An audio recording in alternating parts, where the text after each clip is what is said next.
There are dreams that come to us so vividly, so deeply, that they seem more real than anything we experience during the day. Dreams where the presence of loved ones who have passed feels tangible, where their love, guidance, and even a sense of peace flow toward us, not as mere memories, but as living, breathing realities. These are not simple illusions. They are not tricks of the mind.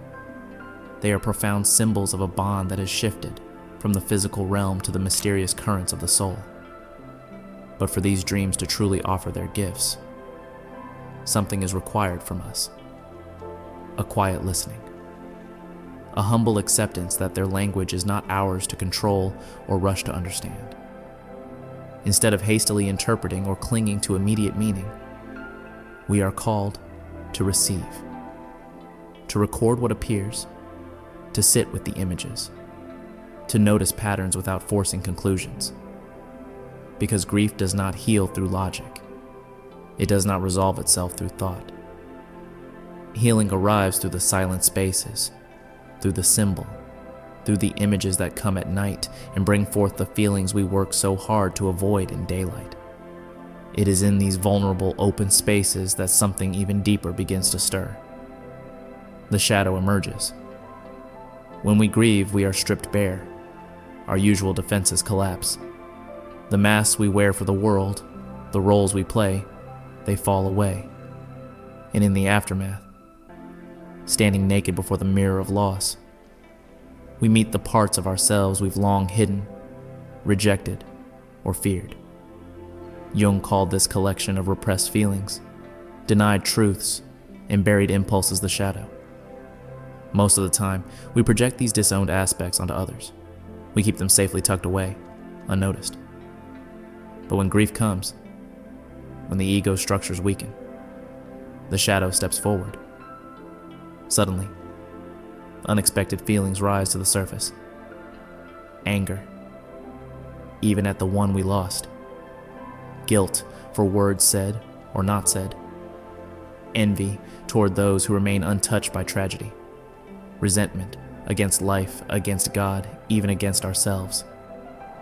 Many try to push these feelings down, ashamed that their grief isn't pure or noble. But Jung warned, what we fail to accept within ourselves gains power over us. In grief, this warning becomes reality. Ignoring the shadow does not silence it. It only gives it quiet control over our hearts and minds. Loss forces us into a confrontation with our deepest powerlessness.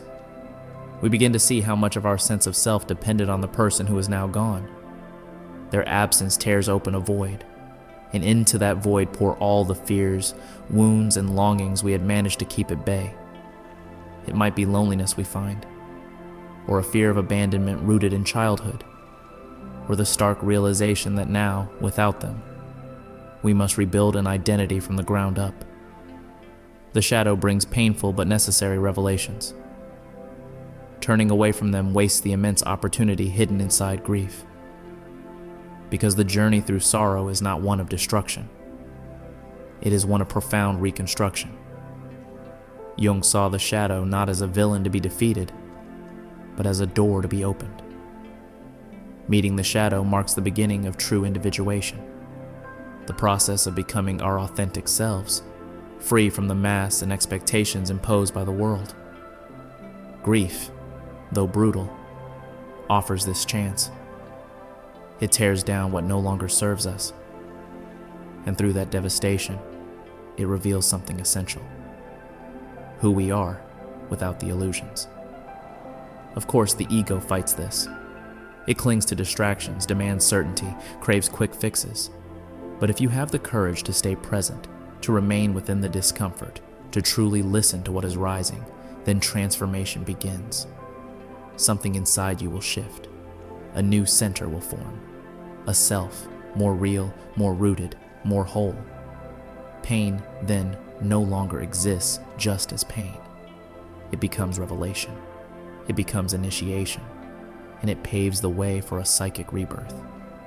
There comes a moment in the grieving process when the texture of the pain itself changes.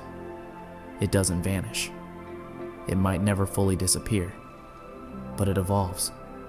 At first, grief is a raw wound, sharp, unbearable, unnamed. But if we don't run from it, if we allow ourselves to feel it completely, the pain begins to make space within us. And in that space, something new is born. Jung described this as the beginning of a psychic rebirth. It's not about returning to normal. It's about emerging into a deeper, truer way of being in the world. Grief forces a collapse of identity. Who are we without the ones we loved? What parts of our story did they carry with them?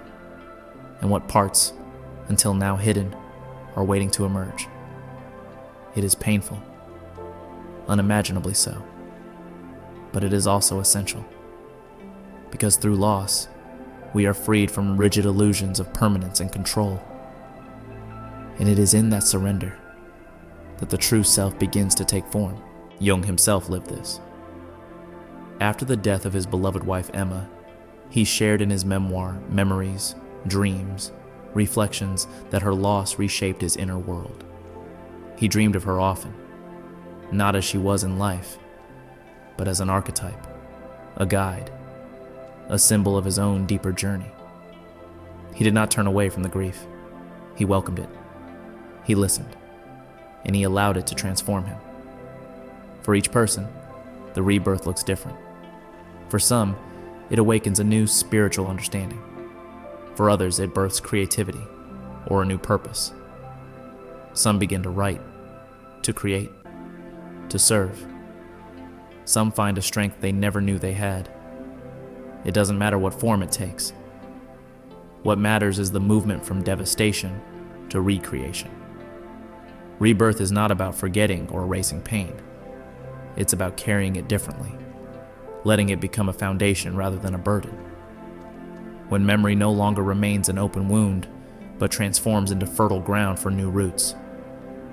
This is when grief turns into growth. But none of this can be forced. The psyche does not heal on command. It has its own rhythms, its own sacred timing. The ego wants dates, deadlines, assurances, but the soul speaks in silence, in dreams, in slow, sacred unfolding. To heal, you must surrender.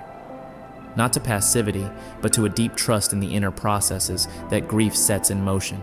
Many wonder at this stage, how can I help someone who is grieving? What can I do? How do I show up without trying to fix what cannot be fixed? And the answer is deceptively simple. You offer your presence. You offer your listening. You offer your heart, not your solutions. Grief is a solitary journey. No one can walk it for us. No one can dive into the depths of our soul on our behalf, but we can walk beside one another. We can hold the space with tenderness. You don't have to say, "It will pass," because sometimes it doesn't. You don't have to say, "Everything happens for a reason," because some losses are too brutal to explain. Instead, say, "I'm here. I don't have the right words, but I'm willing to listen. Tell me what hurts." That is enough. That often is everything. And if you are the one deep in grief, remember, your pain is not weakness. It is sacred. It is the rite of passage that divides the life you knew from the life you are still shaping. You are not broken. You are becoming. Do not rush.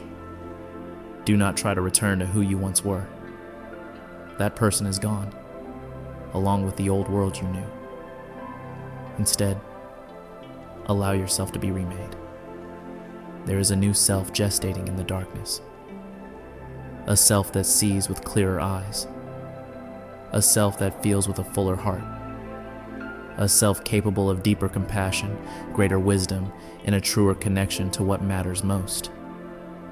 Not because you got over the pain, but because you learned to walk with it. If this message speaks to something inside you, if it stirs a knowing that words cannot touch, write about it. Share it. Talk about the person you lost, or about what this journey of grief has revealed within you. Sometimes writing can also be a form of healing. Sometimes by telling your story. you can help someone else who is reading and feeling alone in their sorrow.